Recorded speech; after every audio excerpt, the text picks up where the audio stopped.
Olá, queridos, graça e paz. Ótimo dia, ótima tarde, ótima noite para você. Que o Senhor Jesus venha esclarecer as suas dúvidas através do Espírito Santo que mora dentro de você.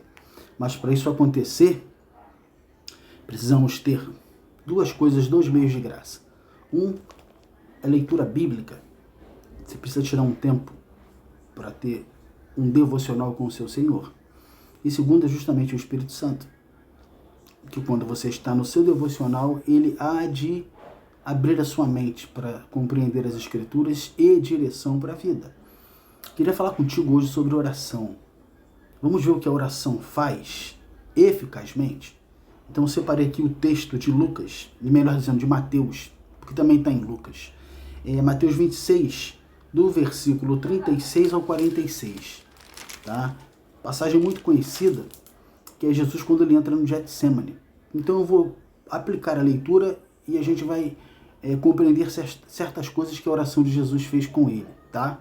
Vamos ver se cabe para mim e para você nos dias de hoje. Amém? Vamos lá. Versículo 36, tá assim, ó.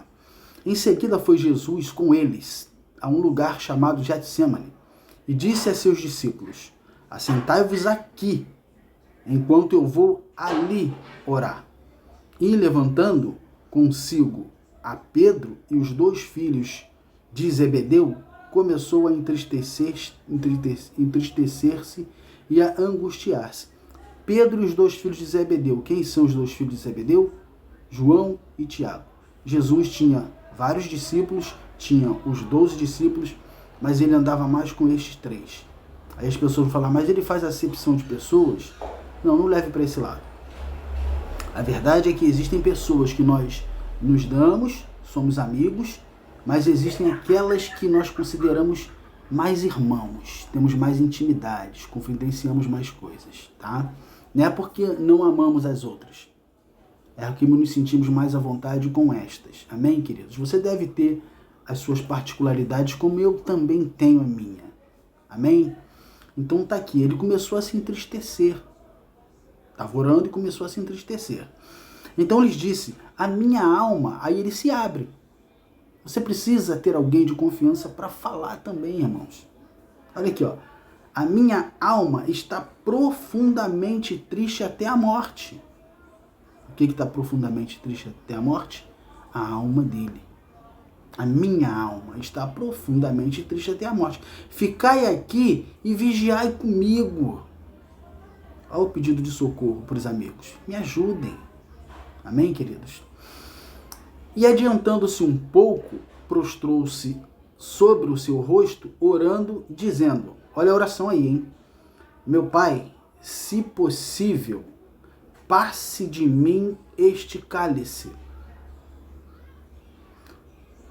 Todavia, não seja como eu quero, e sim como tu queres. Oração de Jesus. Pai, se possível, claro que para Deus não é impossível, mas se possível for, passe de mim este cálice. Todavia, não seja feita como eu quero, mas como tu desejas. Jesus está angustiado e a alma está triste até a morte, amém? Ele está orando, fazendo um pedido, mas ele não quer que seja feita a vontade dele, mas sim a de Deus. Amém, queridos? E ele continua. Não seja feito como eu quero, mas como tu queres. E voltando para os discípulos, achou dormindo e disse a Pedro, então nem uma hora pudeste vigiar comigo? Perguntou. Vigiai e orai, para que não entreis em tentação. O espírito, na verdade, está pronto, mas a carne é fraca. Preste bem atenção. Geralmente Pedro e os irmãos, Tiago e João, que eram pescadores, eles pescavam de madrugada, então eles viviam a noite toda acordados, era o ofício deles. E Jesus justamente está orando aqui nesse horário, é madrugada. Mas quando Jesus volta para eles, na qual Jesus tinha pedido, vigiai comigo, minha alma está triste até a morte, me ajuda. Eles estão dormindo. Triste, né? Já passou por isso? Quando você precisa de uma mão ou de uma outra ajuda, e aí não acontece da maneira que você quer, isso entristece a você? Também me entristece, mas Jesus me ensina algo precioso aqui. é que só Jesus, apesar de verbalizar aquilo que ele estava sentindo, só ele sabe realmente o que ele está sentindo. Os outros não têm noção do que Jesus está sentindo, apesar de estarem ali. O que eu estou querendo dizer com isso é para que você não deposite no outro ser humano a confiança, a mesma confiança que você tem em Jesus, porque o outro ser humano, ele é tão pecador como eu e como você. E muitas das vezes, quando nós depositamos confiança no ser humano e ele nos desaponta, nós ficamos tristes e amargurados de alma, mas precisamos entender que só Jesus não falha. Eles estão falhando aqui. Eles estão falhando em ficar acordados. Mas Jesus quer mostrar ao mesmo tempo a falha deles, porque eles ficavam acordados para eles. Amém? Igual eu e você, a gente faz pra gente. Mas quando é para Deus, a gente fica um pouquinho assim, né? Então Jesus está querendo mostrar justamente isso. Não para jogar fora, não. É confronto. O Evangelho confronta a gente. Em outras palavras, Pedro, João e Tiago, vocês são pescadores, eu não estou pedindo nada demais para vocês. Vocês ficam acordados. É isso. Só que aqui o espírito deles estavam cansado. Eles estavam com sono nesse dia, nesta noite. Então aprenda isso. Não deposite a sua confiança demasiadamente no ser humano, esperando dele algo que de repente ele não possa fazer por você e você ficar triste. Não.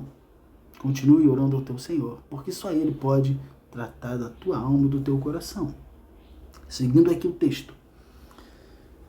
Vigiai e orai, porque o espírito na verdade está pronto, mas a carne, a inclinação carnal, a nossa fragilidade, está aqui ainda. Então nós precisamos mortificá-la. É isso que Jesus está querendo dizer. Isso só mortifica com leitura bíblica e oração. Amém? Não há remédio. Você não precisa fazer força para matar a carne. Você precisa morrer, fazer a carne morrer. É isso, submeter ao Senhor Jesus. O espírito na verdade está pronto, mas a carne está fraca. Aí no 42, tornando a retirar-se, orou de novo, dizendo: Pai, se não é possível, olha só agora, se não é possível, antes se possível, é detalhe da Bíblia maravilhoso, se não é possível passar de mim este cálice, sem que eu o beba, faça-se a tua vontade. O cálice é a ira de Deus, que está na mão de Deus para ser derramada sobre o pecado. Deus, ele não pode passar a mão em cima do meu pecado e do teu, é isso. O cálice que Jesus está falando é o cálice da ira que vai ser derramado sobre ele. Sobre Jesus, o meu pecado e o teu foi derramado. Sobre Jesus, ele pagou. Então o cálice da ira de Deus, que Deus precisa punir pecados, ele pune no Filho dele. É isso, o cálice está para cair em Jesus. Faças a tua vontade. 43. E voltando, achou outra vez dormindo, porque os seus olhos estavam pesados. Os discípulos estavam dormindo de novo. É triste, né, gente? Mas é a nossa carne, irmão. A gente falha. A gente é falho. A gente desaponta, a gente magoa, a gente entristece. Mas tem de misericórdia um dos outros, irmãos. Nós oremos para que o Espírito venha sempre nos deixar aceso. E deixando novamente foi orar pela terceira vez, repetindo as mesmas palavras. Então voltou para os discípulos e lhes disse: ainda dormeis e repousais.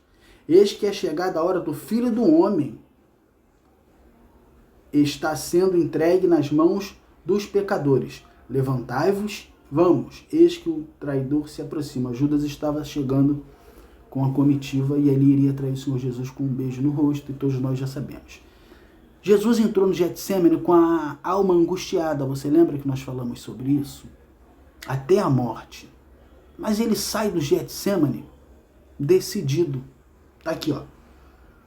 Ei, levanta. Então voltou para os discípulos e disse: ainda dormis, repousais? Eis que é chegada a hora do Filho do Homem ser entregue como está escrito nas mãos dos pecadores. Levantai-vos, vamos. Eis que o traidor se aproxima. Ou seja, ele entra com a alma profundamente angustiada até a morte e começa a sua oração. A oração foi um pedido, se possível for, se não seja feita a sua vontade. Após orar 3 vezes da mesma forma, você lembra que o apóstolo Paulo também pediu 3 vezes, afasta, tira o espinho da carne? Então, aqui Jesus também orou 3 vezes. E ele, como entrou abatido, triste, amargurado, a saída dele é uma saída decidida. O que a oração de Jesus fez? Não mudou os planos de Deus. A oração que Jesus fez a Deus não mudou os planos de Deus, porque os planos de Deus eram entregar a Jesus para ser crucificado e salvar eu e a você, a todo aquele que crê em Cristo Jesus. O que mudou foi o Senhor Jesus, a atitude dele. Ele entrou triste, amargurado e saiu decidido. A tua oração e a minha não tem o poder de mudar os planos de Deus, mas ela tem sim poder de mudar a mim e a você. E é entender que o propósito de Deus é maior do que o meu propósito, do que o seu. Graça e paz, queridos.